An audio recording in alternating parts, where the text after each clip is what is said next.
Saudara, sebuah kisah. Ada seorang bapak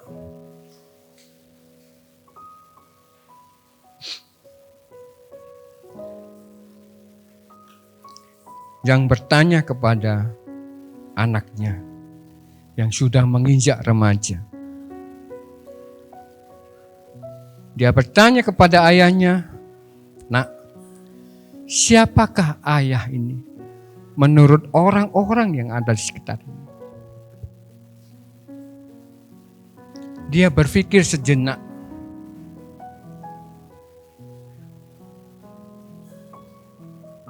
Lalu anak ini berkata,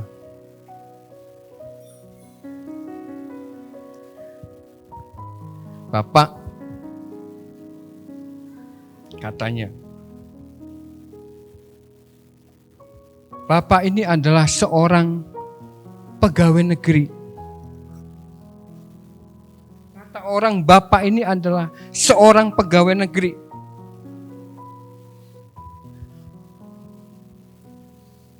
Ada yang bilang bapak ini seorang mantri katanya.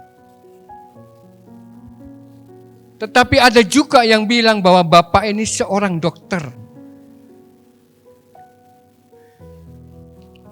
Lalu bapak ini bertanya sekali lagi, "Nak, menurut kamu bapak ini siapa?"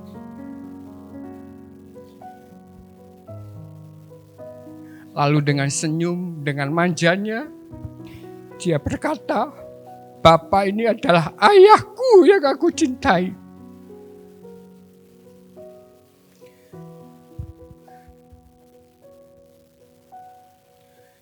Dia datang kepada bapaknya, dia merangkulnya, dia menangis.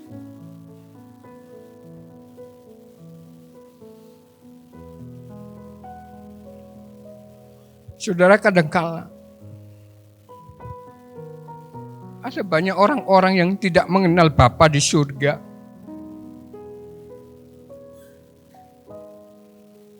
Kenapa?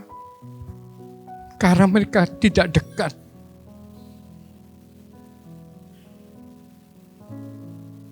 Mereka hanya kenal berlalu saja, tetapi mereka tidak dekat. Pengenalan akan Allah secara pribadi tidak serta-merta menjadi begitu saja. Juga bukan secara intelektual pengertian kita.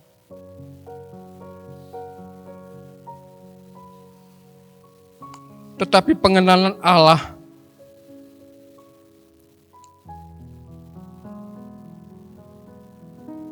terjadi karena adanya relasi. Sehingga tercipta sebuah hubungan yang mesra antara pribadi kita dengan pribadi Allah. Dan itu sangat mendalam. Waktu saya bernyanyi, saudara, ini yang kadangkala kita cuma nyanyi. Saya sendiri juga gitu. Kadangkala hanya dekat Allah saja. Sewaktu saya renungkan ada banyak orang-orang yang kecewa. Padahal dia sering menyanyikan lagu ini. Kenapa, saudara? Kenapa hal ini terjadi? Pada sering kali di dalam hidup kita sering menyanyikan ini.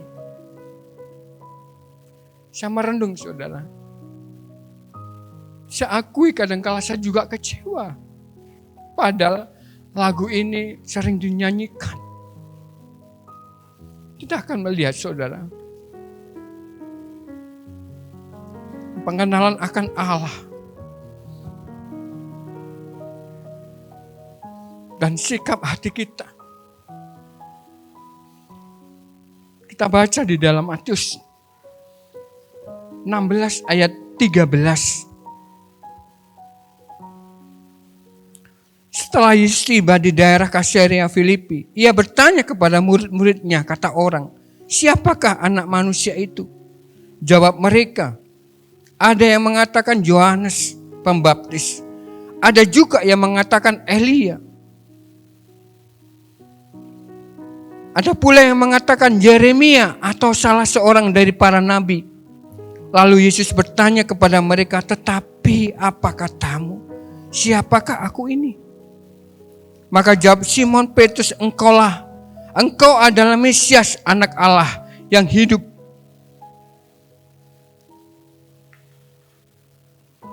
Pada waktu dalam perjalanannya, tibalah Yesus dengan murid-muridnya di daerah Kaisarea Filipi. Ia bertanya, saudara, kepada murid-muridnya, menurut orang siapakah aku ini? Yesus disamakan dengan Yohanes Pembaptis, seperti Herodes. Yesus disamakan dengan Yeremia, orang-orang yang terkenal. Yesus disamakan dengan Elia. Karena pemikiran mereka pada waktu itu, karena orang-orang Israel kan dijajah. Ini yang melepaskan aku, ini yang melepaskan bangsa Israel dari penjajahan Romawi, mungkin seperti itu.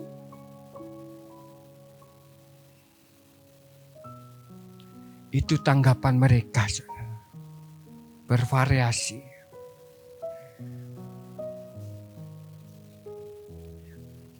Tapi kita melihat faktor-faktor apa yang harus kita buat. Sikap hati dalam pengenalan akan Allah. Ini yang sering digembar-gemborkan, saudara. Sering kali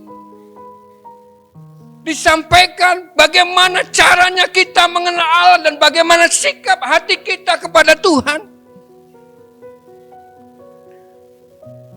Dikatakan kalau kita ingin mengenal Allah, jangan pernah lupakan ini, saudara. Wahyu Allah melalui firman-Nya. Pengenalan terhadap Allah atau Yesus Kristus dimulai dari menyatakan dirinya melalui firman-Nya yang tertulis. Tidak ada lagi, saudara. Ada begitu banyak orang yang berteori.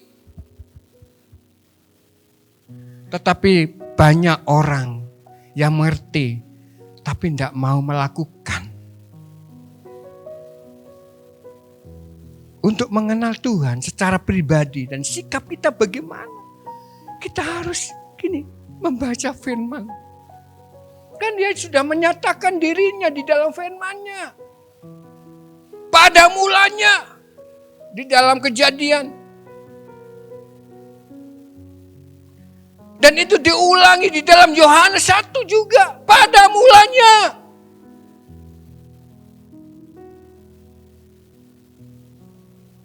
Ini yang terjadi, saudara. Tidak ada cara lain.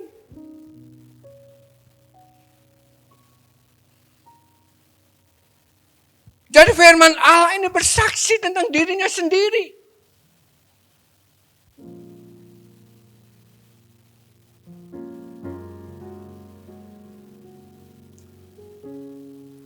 Di dalam ayat 16, saudara, kita lihat bagaimana firman ini bersaksi. Dia katakan, jawab Simon Petrus, engkau adalah Mesias, anak Allah yang hidup. Bapa adalah Raja Penyelamat di dalam terjemahan yang lain. Bapa adalah Raja Penyelamat, anak Allah yang hidup. Artinya firman adalah cara utama Tuhan menyatakan dirinya. Jadi untuk kita mengenal Allah di dalam hidup kita, tidak lain kata kita harus baca firman Allah.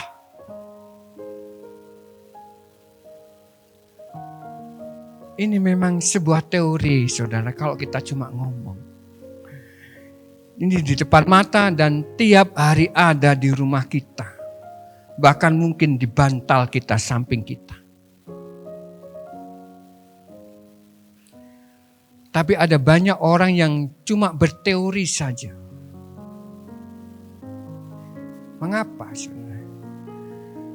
Seringkali orang bertanya-tanya, bahkan bernyanyi, bahkan katakan, Tuhan aku rindu kepadamu. Tetapi orang itu tidak tahu. Pada waktu kita baca firman Allah, kita sebenarnya sudah bersentuhan dengan Tuhan.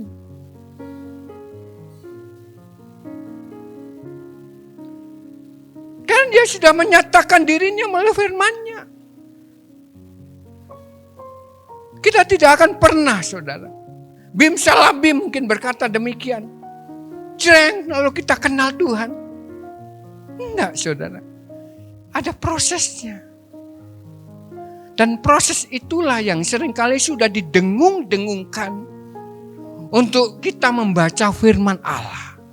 Dan ini adalah hal yang utama, saudara. Di dalam kekristenan. Sesuatu yang gak bisa ditinggalkan sebagai orang percaya, yaitu firman.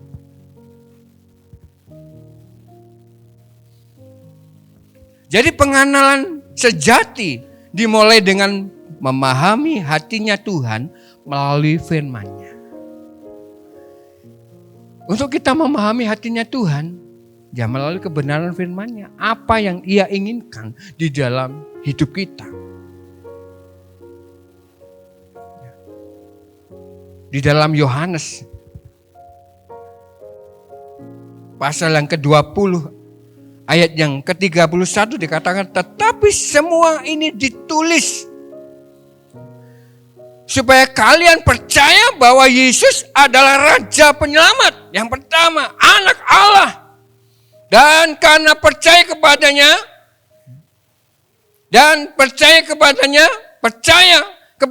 kalian memperoleh hidup. Dialah firman Allah, barang siapa yang percaya kepadanya, dia memperoleh hidup. Bagaimana sikap kita? Harus rendah hati. Bagaimana sikap kita? Harus percaya kepadanya. Kalau kita ingin mengenal Dia di dalam hidup kita.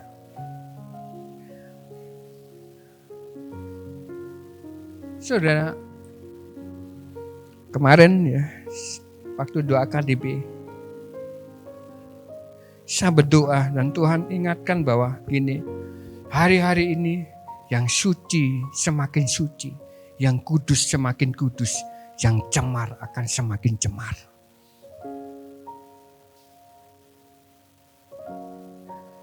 Ini akan terjadi.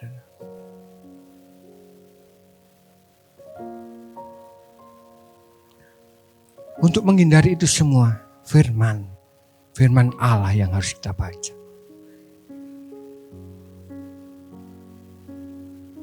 Dan apa yang kita lakukan? Jangan pernah melupakan firman. Sebisa mungkin, saudara, baca firman di dalam hidup kita. Juga Yohanes 17, inilah hidup yang kekal. Dikatakan, yaitu bahwa mereka mengenal Engkau satu-satunya Allah yang benar dan mengenal Yesus Kristus yang telah Engkau utus. Mereka mengenal Dia satu-satunya. Bagaimana caranya mengenal? Melalui firman. Melalui kebenaran firman. Sekarang ini banyak orang seberang, saudara. Orang yang seberang belum percaya, penasaran dengan Yesus. Dia kepingin tahu siapa Yesus itu. Katanya di dalam kekristenan, aduh enak katanya. Tidak ada bentrok, hanya ada damai sejahtera. Makanya Yesus bertanya kepada murid-muridnya, menurut orang siapakah aku ini?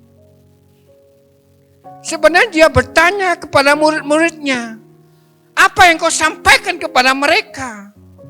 Apa yang kau nyatakan kepada mereka? Apakah mereka sama? Apa tidak? Apa yang aku ajarkan? Ternyata mereka juga tidak mengerti. Dia menganggap bahwa Yohanes itu adalah Yesus Kristus. Yesus itu seperti Elia, dia menyamakan. Makanya dia bertanya kepada mereka, menurut orang. Jadi ini templaan bagi murid-muridnya. Apa yang kau beritakan, apa yang kau sampaikan, apakah sudah sampai di dalam hati mereka? Sehingga ia bertanya, siapakah aku ini?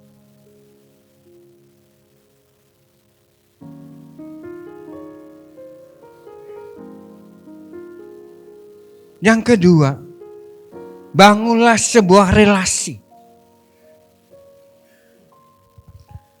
Relasi yang intim dengan Tuhan itu akan menghasilkan hubungan.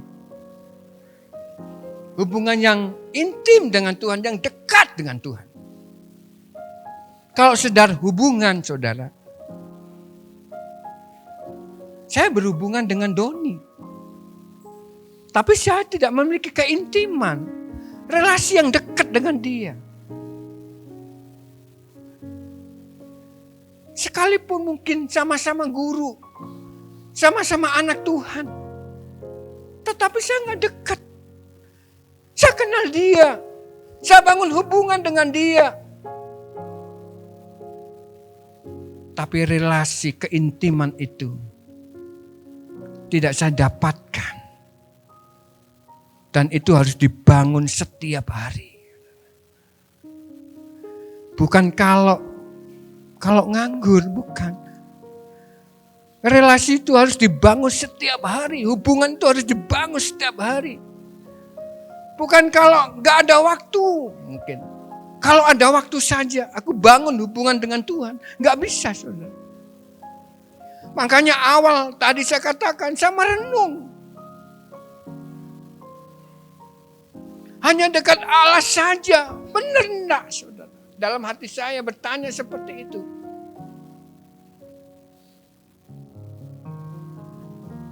Karena saya belum mengerti kehendaknya dengan benar. Saya belum mengerti hatinya dengan benar. Kadangkala saya masih meraba-raba.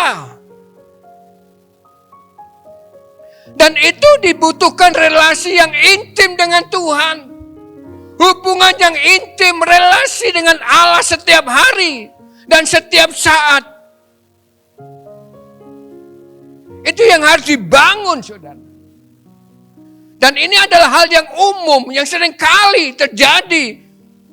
Dan sering kali diberitakan di dalam firman Allah oleh hamba-hambanya. Tetapi ini menjadi slogan saja. Karena apa? Karena kita sering kali melupakan hubungan dengan Tuhan. Makanya tidak jarang banyak anak-anak Tuhan yang meninggalkan bangku ini. Dia berkata, baik Tuhan. Kenapa enggak ada relasi? Enggak ada hubungan kedekatan dengan Tuhan. Kalau hal ini terjadi, saudara, wajar. Kalau anak Tuhan juga jatuh di dalam dosa. Karena tidak ada relasi dengan Tuhan. Wajar kalau mereka tersesat. Karena tidak ada hubungan. Tidak ada yang nuntun. Firman Allah tidak mengingatkan.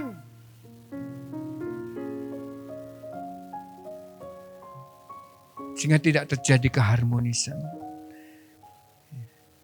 Suami istri yang harmonis, saudara. Saya senang, saudara. Lihat suami istri yang harmonis, senang banget.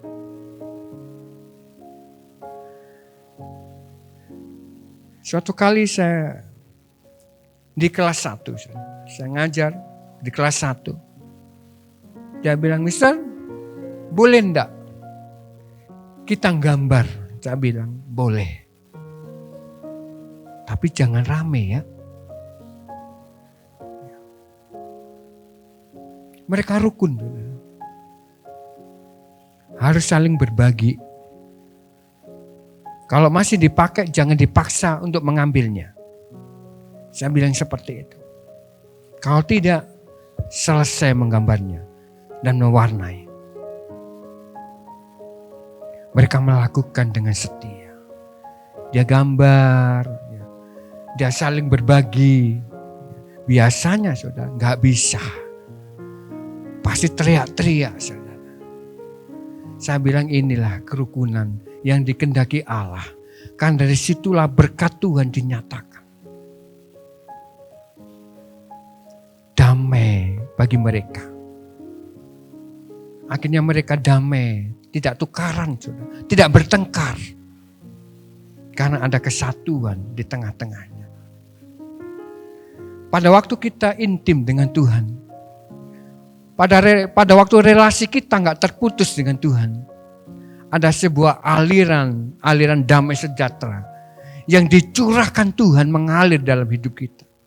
Ada sebuah keintiman hubungan dengan Tuhan. Ada sebuah damai sejahtera, perasaan yang indah yang akan kita alami. Ada perasaan sukacita, ada perasaan damai di dalam hati kita. Dan itu dibangun terus-menerus. Saudara tahu Henokh, bagaimana Henokh membangun relasi dengan Tuhan. Dia bangun.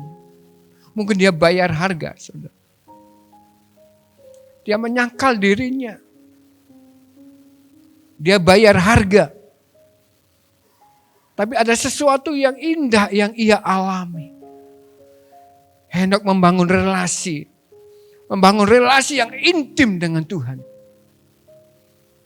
Dan firman Allah berkata, setelah itu dia tidak didapati. Karena dia sudah diangkat Tuhan. Saudara, inilah yang sebenarnya Tuhan inginkan di dalam hidup kita. Kita bukan sekedar menjadi orang Kristen. Kita seringkali melupakan Bapak yang baik itu di dalam hati kita. Kita sering melupakan Tuhan yang baik itu di dalam hati kita. Seringkali kita ngomel karena kita nggak kenal Bapak itu. Kita seringkali menempatkan Bapak itu di laci. Kita menempatkan Bapak itu jauh.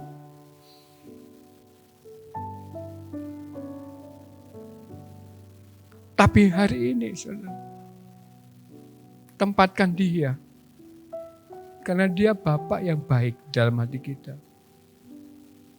Bangun hubungan, bangun relasi yang intim dengan Tuhan.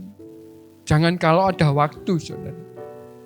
Saudara akan bahagia kalau melihat keluarga itu intim. Sangat bahagia. Tapi bagaimana keluarga itu kalau cekcok, kalau bertengkar? Tidak bahagia, saudara. Sekalipun banyak harta, kekayaan, tapi kalau seperti itu enggak bahagia, saudara. Tapi kalau relasi hubungannya dekat dengan Tuhan, ada sukacita yang mengalir tiap hari dalam hidup kita.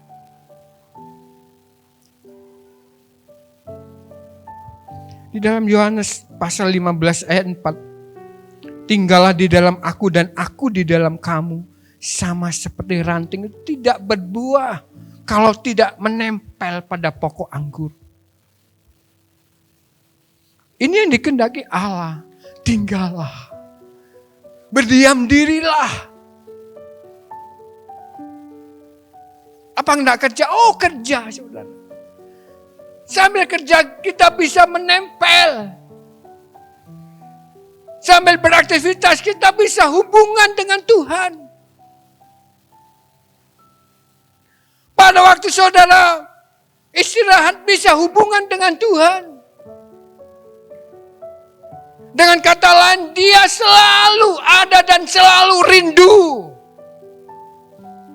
Untuk kita jalin hubungan dengan dia. Saat-saat saudara mungkin istirahat. Mungkin hati saudara rindu kepada Tuhan. Berkata Tuhan, Ini yang dikehendaki Allah dalam hidup kita. Jadi apa ya saudara? Kalau Tuhan sudah selamatkan, Tuhan katakan ini, carilah perkara. Perkara yang ada di atas. Carilah hal-hal yang ada di atas.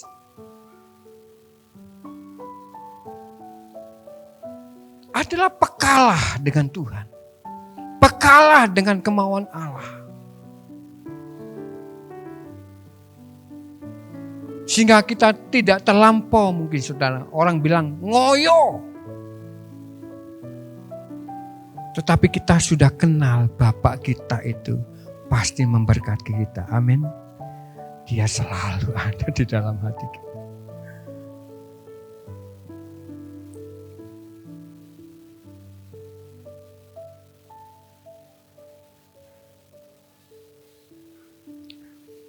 Saat kita kenal dia, mungkin kita tidak ngomong, saudara. Tapi Tuhan tahu kebutuhan kita. Tuhan tahu apa yang hari-hari ini kita perlukan. Tuhan tahu. Dan tidak mungkin ninggalin kita, saudara. Karena kita anak. Tidak mungkin ditinggalin.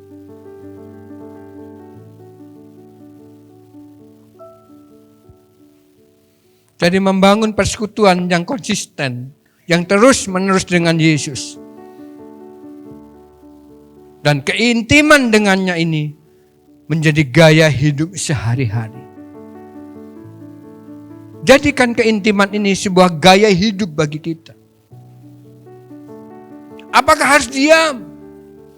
Apakah harus duduk? Tidak, saudara. Kita bisa berjalan, kita bisa menyetir mobil. Kita bisa melakukan aktivitas kita. Sambil kita intim dengan Allah, sambil kita berbicara dengan Tuhan. Kalau ada keintiman di dalam hidup kita, pasti saudara.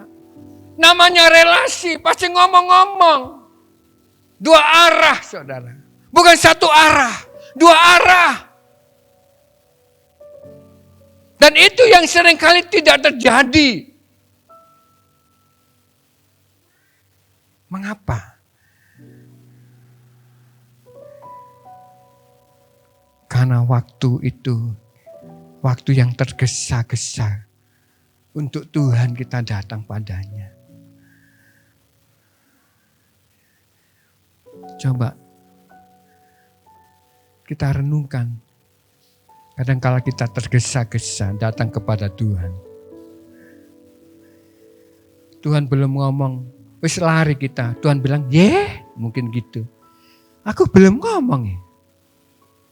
Kau wis lari, mungkin seperti itu. Loh, mungkin seperti itu.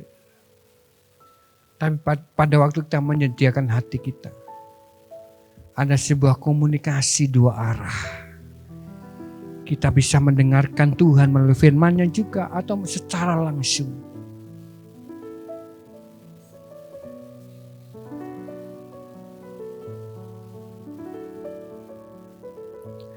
Ini yang dirindukan Tuhan di dalam hidup kita sebagai orang-orang percaya. Yang ketiga adalah ketaatan di dalam kita melakukan kebenarannya, melakukan firman-Nya.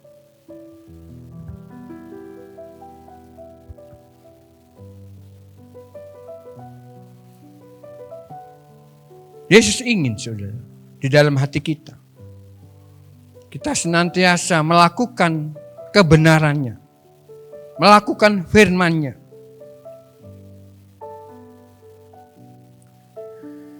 Yesus bukan hanya mengajar kepada murid-muridnya, tetapi dia juga ingin, saudara, mereka juga taat untuk melakukan kebenarannya. Melakukan firman-Nya, melakukan apa yang disampaikannya. Bukan dengan kekuatannya sendiri. Jadi pengenalan yang dalam dengannya.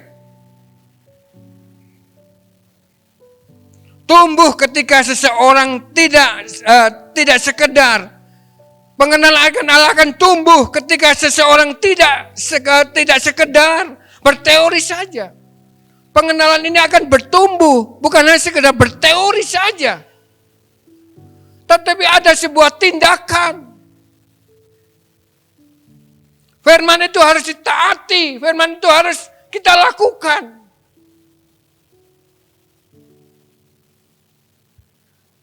Kita harus menjadi pelaku-pelaku firman Allah. Dalam kehidupan kita sehari-hari. Apa yang dikatakan firman Tuhan? Di dalam 1 Yohanes 2. Dan inilah tandanya bahwa kita mengenal Dia, yaitu jika kita menuruti perintah-perintahnya. Firman ini sudah diberikan kepada kita. Dan tiap hari kita bawa, dan tiap hari kita baca. Bukan cuma sekedar teori, saudara.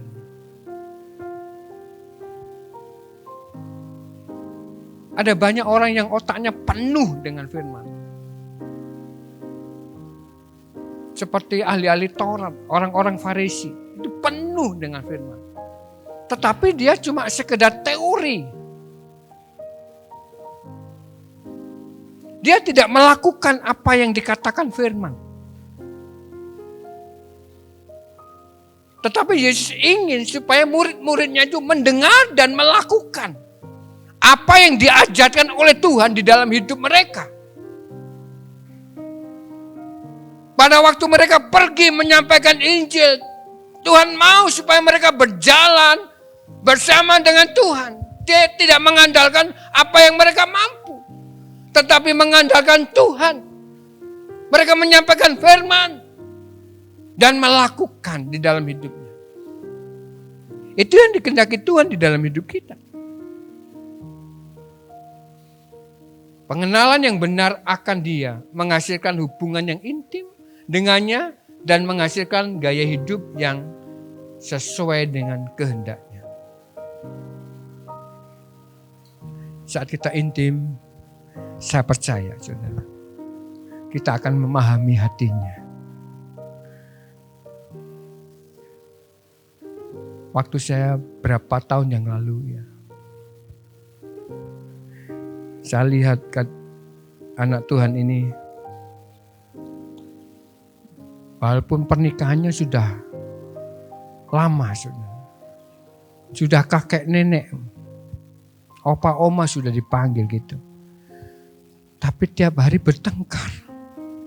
Hal yang sepele, saudara. Terus dalam hati satu waktu lihat dia, jenguk dia, terus dalam hati, loh, kok enggak ngerti ya suami istri ini ya.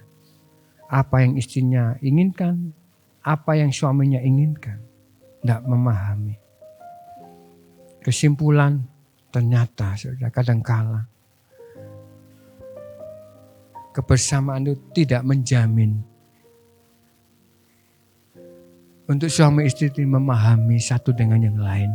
Ada hal-hal yang masih belum dipahami.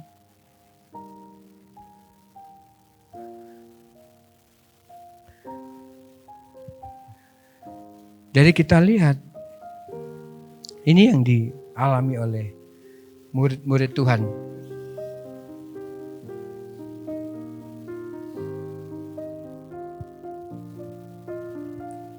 Jadi pengenalan yang benar akan menghasilkan hubungan yang intim dengannya.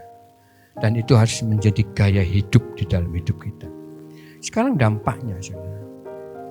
Apa dampaknya? Diceritakan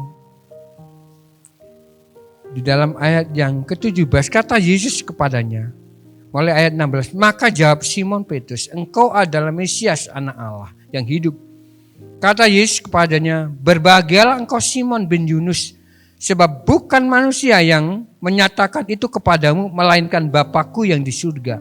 Dan aku pun berkata kepadamu, engkau adalah Petrus, dan di atas batu karang ini aku akan mendirikan jemaatku, dan alam maut tidak akan menguasainya. Orang-orang yang percaya kepadanya, Pada waktu pengakuan Petrus itu terjadi, saudara. Yesus katakan, engkau adalah Petrus.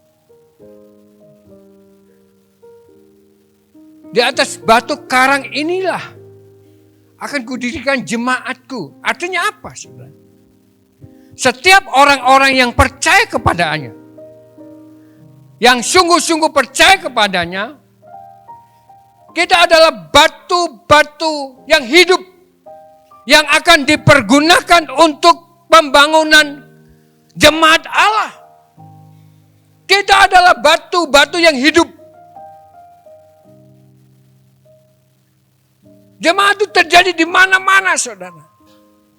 Mungkin kita ditempatkan di sana sebagai gereja, sebagai batu yang hidup itu. Dan Tuhan katakan, engkau adalah Petrus, di atas batu karang aku akan mendirikan jemaatku. Petrus dijadikan Tuhan sebagai batu hidup. Dan kita tahu bagaimana dia menjadi martir Allah. Batu itu sudah diletakkan. Yesus adalah dasarnya. Petrus di atasnya, kita juga di atasnya. Dibangun di atasnya. Dia sudah mengakhiri hidupnya. Dia adalah Petrus. Dia dipergunakan Allah untuk kemuliaannya.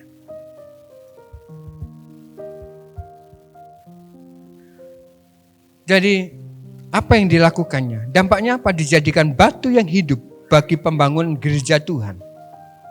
Dan biarlah juga di dalam Petrus itu dikatakan, dan biarlah kamu juga dipergunakan sebagai batu hidup untuk pembangunan suatu rumah yang rohani. Di dalam Korintus pun juga sama. Jadi siapa yang ada di dalam Kristus, ia adalah ciptaan baru. Yang lama sudah berlalu, sesungguhnya yang baru sudah datang.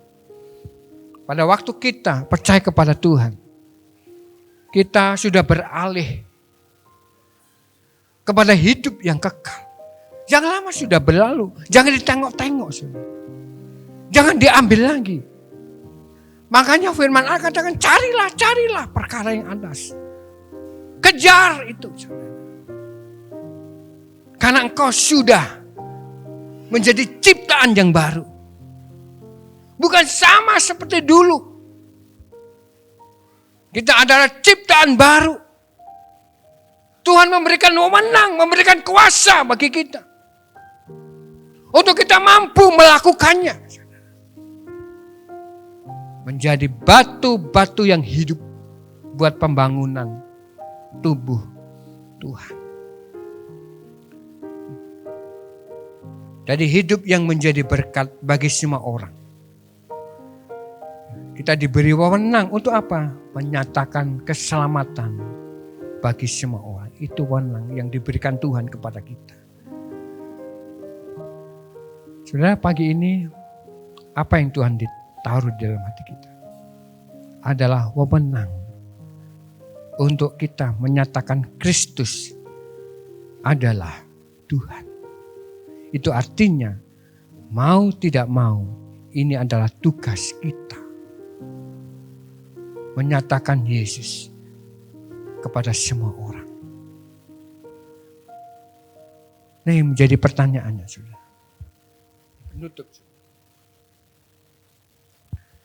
Lamanya seseorang menjadi orang Kristen tidaklah menjadi sebuah jaminan bahwa mereka mengerti dan mengenal dan memahami siapa Yesus.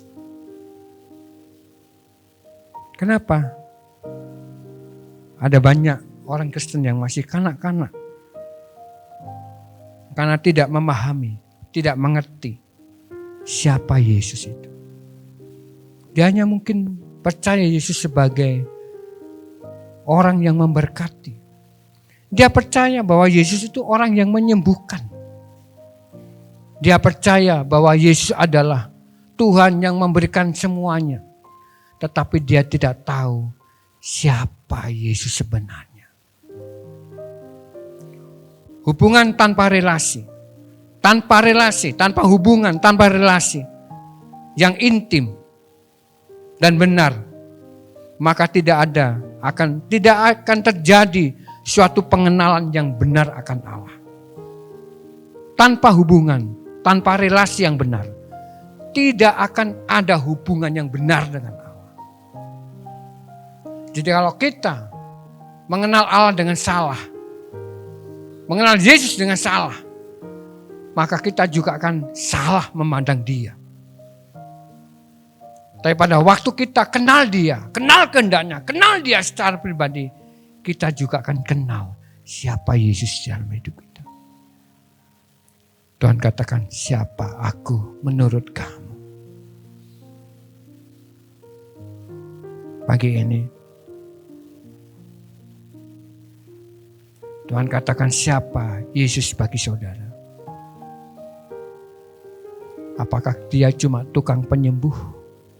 Apakah Dia cuma tukang memberi berkat? Hari ini sudah tanyakan dalam diri kita, siapa Yesus bagiku? Pada waktu kita kenal dengan benar, maka kita juga akan berjalan dengan benar. Ibadah dengan benar, menyembah Tuhan dengan benar, tidak dipengaruhi oleh apapun. Kita akan kenal Dia, karena Dia ada di dalam hidup kita. Kenali Tuhan. Amin.